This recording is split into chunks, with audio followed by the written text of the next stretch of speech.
संक्रांत आली म्हटलं की घराघरात होणारा पदार्थ तिळाचे लाडू लहानांपासून मोठ्यांपर्यंत सगळ्यांना आवडते. तर तिळाचे लाडू कसे असावेत, अगदी हलक्या हाताने तुटायसारखे आणि त्याचबरोबर सहजपणे खाता येईल अशा पद्धतीचे तिळाचे लाडू असतील तर सगळ्यांना आवडतात.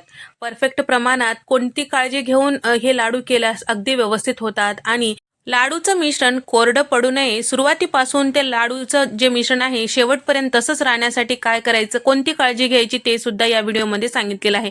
परफेक्ट प्रमाणात तुम्ही 1 किलोचे लाडू या पद्धतीने जर करताल अगदी परफेक्ट होतील. आणि त्याचबरोबर जर तुमचे सगळे काळजी घेऊन सुद्धा एखाद कुठं चुकी झाली आणि लाडू वळता व्यवस्थित आले नाही तर काय करायचं त्यावर सुद्धा उपाय मी लास्टला सांगितलेला आहे. त्यासाठी व्हिडिओ स्किप न करता पूर्ण पहा. तर 1 किलोच्या प्रमाणात आपण इथे लाडू करत आहोत. त्यासाठी 100 ग्रॅम इतकं शेंगदाणे कमी गॅसवर भाजून त्याची साल काढून थोडंसं या पद्धतीने ओबडधोबड करून घ्यायचं आहे, म्हणजे लाडू खाते वेळेस छान अशी चव येते. तर आता इथे प्रमाण पाहूया. तर इथे मी घेतलेला आहे अर्धा किलो तीळ, अर्धा किलो चिरून घेतलेला गूळ आणि त्याचबरोबर 100 ग्रॅम शेंगदाणे थोडंसं ओबडधोबड करून घेतलेलं आहे आणि त्याचबरोबर 2 चमचे तूप आणि साधारण अर्धी वाटी इतकं पाणी. तर या ठिकाणी हे परफेक्ट प्रमाण आहे. यापेक्षा जास्तही घेऊ नका आणि जास्त कमीही घेऊ नका. तर तुम्ही जर वाटीने मोजल्यास जेवढं तीळ आहे तेवढंच गूळ घ्यायचं आणि साधारण 2 मोठ इतकं म्हणजेच अर्धी वाटी इतकं शेंगदाणे घ्यायचं. तर तिळाचं आणि गुळाचं प्रमाण सारखंच ठेवायचं. तर तीळ जे आहेत आपल्याला कमी गॅसवर छान असं भाजून घ्यायचं आहे. तर भाजते वेळेस घाई गडबड करायची नाही. इथे आपण अर्धा किलो घेतलेला आहे. कढई मोठी घ्यायची म्हणजे व्यवस्थित आपल्याला परतवता येते.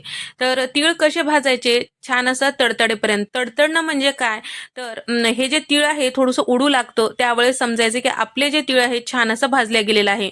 किंवा चमच्याला आपण भाजते वेळेस थोडंसं चिकटल्यासारखं होतं हलकेसे दाणे, त्यावेळेस समजायचं की आपले तीळ छान असं भाजल्या गेलेलं आहे. तर या पद्धतीने भाजून घेतल्यामुळे तिळाची चव आणखीन दुपटीनं होतो. तर अगदी एक 3 ते 4 मिनिटामध्ये आपले तीळ छान असं भाजले जातात. आता एका कापडावर किंवा ताटामध्ये तीळ काढून घेऊया.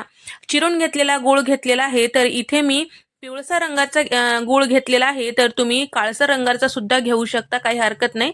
लाडूचा कलर जे आहे मेंटेन होण्यासाठी मी हे गूळ वापरलेला आहे. तर या ठिकाणी मी साधाच गूळ वापरलेला आहे, चिक्कीचा वगैरे नको. कारण इथे आपल्याला लाडू जसं पाहिजे तसं जर करायचं असेल तर साधाच गूळ घ्यायचा आणि पाणी टाकून घेतलेलं आहे. गूळ छान असं पाण्यात विरघळेपर्यंत सतत मिक्स करत राहायचं. तर आता यामध्ये आपण जे पाणी टाकलेलं आहे सगळं छान व्यवस्थित मिक्स झालेलं आहे आणि एक 5 ते 6 मिनिटांमध्ये पाकाला छान असं दाटसरपणा आलेला आहे. चेक करायचं. तर पाणी मध्ये थोडंसं पाकाचे थेंब टाकलं की तुम्ही बघू शकता पाक दाटसर झालेला आहे. पण आपल्या लाडूसाठी हे पाक परफेक्ट नाही, कारण हे जेलीसारखा पाक तयार झालेला आहे, लाडूचा पाक नाही आहे. जर यावेळेस तुम्ही तीळ टाकताल तर तुमचं लाडूचं मिश्रण चिकट होतो आणि त्याचबरोबर लाडू वळता येत नाही.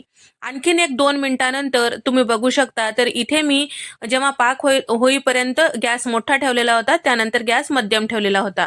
तर थोडंसं पाण्याचं थेंब या पाकामध्ये टाकलं की चरकन असा आवाज येतो आणि जेव्हा वाटीमध्ये या पद्धतीने आपण थेंब टाकून थंड झाले की चेक करतो त्यावेळेस या पद्धतीने गोळी होतो. तर गोळी होतो तर तुम्ही बघू शकता याचा हलकासा आवाज येते. छान असं टणक नको, हलकासा आवाज पाहिजे आणि या पद्धतीने याचं मिश्रण थोडंसं नरम असायला पाहिजे. तर हे लाडूचं मिश्रण करण्यासाठी परफेक्ट असा पाक तयार झालेला आहे. मी गॅस बंद केलेला आहे. जेव्हा आपण पाक चेक करत होतो त्यावेळेसच बंद केलेला आहे, नाहीतर चेक करते वेळेस हे पाक पुढे जाऊ शकतो. त्यासाठी बंद करायचं, मग चेक करायचं. त्यानंतर इथे मी घेतलेला तूप टाकलेला आहे. फक्त अर्धा चमचा तूप तेवढं ठेवलेला आहे आणि भाजून घेतलेले तीळ आणि शेंगदाणे यामध्ये टाकून सगळं मिक्स केलेलं आहे. गॅस बंद केलेला आहे. पाक झालं की गॅस बंद करायचं, गॅस चालू ठेवायचं नाही. तर या ठिकाणी ताटाला थोडंसं तूप लावून घेतलेलं आहे आणि त्याचबरोबर जर तुम्ही तूप लावून लाडू करत असाल तर तसं तुम्ही करू शकता किंवा पाण्याचा हात लावून सुद्धा तुम्ही लाडू करू शकता. तर तुम्हाला हाताला चटके नको आहेत आणि व्यवस्थित तुम्हाला लाडू वळायचे आहेत तर या ठिकाणी एका चमच्याने तुम्हाला ताटामध्ये या पद्धतीने मिश्रण टाकायचं आहे. हलकंसं थंड झालं की हाताला तूप किंवा पाणी लावायचं आणि या पद्धतीने हलकसे गोल आकार तयार करून घ्यायचं. अगदी गोल करत बसायचं नाही. या पद्धतीने हलकंसं गोल झालं की बाजूला ठेवायचं. त्यानंतर थोड्या वेळानंतर म्हणजेच कोमट गरम असते वेळेस परत त्याला आणखीन गोल करू शकता. सुरुवातीलाच गोल करायचं तुम्ही प्रयत्न करू नका, कारण होत नाहीत ते, बसके तर होतात नाहीतर व्यवस्थित तर होत नाही. थोडंसं तर जेव्हा आपण मिश्रणाचे लाडू वळतो त्यावेळेस त्यामध्ये पाक जे आहे गरम असतो, त्यासाठी लाडू गोल आकार येत नाही. थोडंसं थंड झालं की त्याला गोल आकार द्यायचं, सुरुवातीला गोल आकार द्यायचा प्रयत्न करू नका. तर या पद्धतीने तुम्ही पारंपरिक पद्धतीने ज्या पद्धतीने आपली आई आजी करत होत्या त्या पद्धतीने तुम्ही मिश्रण लगेच्या लगे घेऊन गोलाकार घेऊन करू शकता. असंही तुम्हाला जमत असेल, तुम्ही लाडूमध्ये परफेक्टपणा असेल तर तुम्ही या पद्धतीने करू शकता. त्याचबरोबर आता हे मिश्रण सुरुवातीपासून शेवटपर्यंत छान असं पातळच असायला पाहिजे लाडू वळायसारखा. तर काय करायचं, गरम गरम पाणी घ्यायचं, म्हणजे उकळलेलं पाणी घ्यायचं, त्यावर आपली ही कढई ठेवून द्यायची. म्हणजे आपल्या कढईला गरमपणा भेटतो आणि यामधले जे पाक आहे तसंच पातळ राहतो आणि आपल्याला लाडू वळता व्यवस्थित येतात. असंही तुम्ही करू शकता, किंवा तुम्हाला जर मदतीला कोणी असतील तर त्यांची मदत घेऊन तुम्ही लाडू वळू शकता. पटापट लाडू होतात. तर आणखीन एक गोष्ट म्हणजे तुम्ही एकदा करते वेळेस अर्धा किलो तिळाचेच करा, कारण एकटे जर असताल तर. आणि त्यापेक्षा जास्त 1 किलोचे एकदाच करू नका, कारण एकटेच असल्यामुळे लाडू वळते वेळेस काय होतं, जास्त प्रमाणात असल्यामुळे घाई गडबड होते आणि गोंधळून गेल्यासारखं होतं. त्यामुळे अर्धा किलो परफेक्ट आहे, तुम्ही सहजपणे लाडू वळू शकता.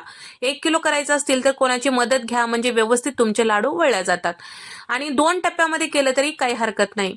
तर या ठिकाणी तुम्ही बघू शकता, जर कढई या पद्धतीने गरम पाण्यावर ठेवलं की ते गरम पाण्याचं जे वाफ आहे कढईला लागतो आणि आपली कढई गरमच राहते आणि आपलं जे मिश्रण आहे कोमट गरम असते आणि व्यवस्थित लाडू वळता येतात. तर या ठिकाणी या पद्धतीने थोडं थोडं जे मिश्रण कढईला लागलेलं असतं ते चमच्याने जरी उकरायला गेलं तरी सुद्धा हार्ड जातो.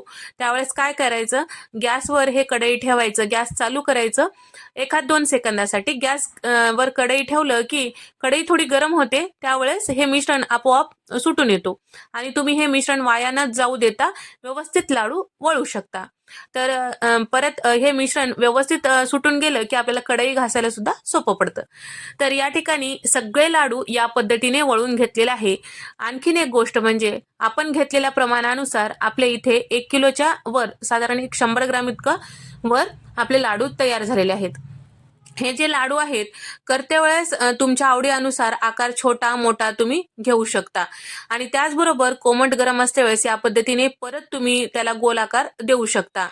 तर तुपाचा हात लावायचा, म्हणजे पटपट आणखीन गोल आकार येतात. आणि आपण पाकामध्ये तूप टाकल्यामुळे लाडूला चमक येतो. जर तूप नाही टाकलं तरी काही हरकत नाही, लाडू बिघडत नाही, खराब होत नाही, काही होत नाही. लाडूला फक्त चमक येण्यासाठी तुपाचा वापर केलेला आहे. आणखीन एक गोष्ट, लाडू करते वेळेस जेव्हा आपण एवढी सगळी काळजी घेऊन जर लाडू बिघडला तर काय करायचा. तर लाडू बिघडला म्हणजे काय, आपलं मिश्रण काय सैलसर होतो, पाक व्यवस्थित नसल्यामुळे, किंवा कोरडं तर पडतो. लाडूचं मिश्रण कोरडं पडत आहे, लाडू वळता येत नाही, तर त्यावेळेस काय करायचं, थोडंसं पाक करून घ्यायचं. ज्या पद्धतीने आपण लाडूला पाक करतो त्याच पद्धतीने पाक करायचं. ते मिश्रण लाडूमध्ये टाकायचं, सगळं एकजीव करायचं, परत लाडू वळायचं, व्यवस्थित वळता येतो. आणि त्याचबरोबर तुमचं मिश्रण जर चिकट होत असेल किंवा सैलसर झालं असेल तर त्यावेळेस काय करायचं, थोडीशी तुम्ही तीळ त्यामध्ये भाजून टाकू शकता, किंवा तुमची जे मिश्रणाची कढई आहे ते थोडंसं गॅसवर ठेवून आणखीन परतून घेऊ शकता. तर ह्या जर टिप्स तुम्ही फॉलो करताल तर तुमचे लाडू बिघडणार नाहीत. आपण घेतलेल्या प्रमाणानुसार इथे माझे लाडू, तर हे लाडूचं प्रमाण साधारण 36 इतके झालेले आहेत. तर 1 किलोमध्ये 36 झालेले आहेत. तर मी लाडू अगदी छोटा वळलेला नाही, मध्यम आकाराचे हे लाडू वळलेले आहेत. तर तुम्ही जर छोटे करत असाल तर आणखीन लाडूचं प्रमाण जास्त होतो. तर व्हिडिओ आवडल्यास, व्हिडिओमधले टिप्स आवडल्यास व्हिडिओला लाईक करा, शेअर करा, सबस्क्राईब करायला विसरू नका.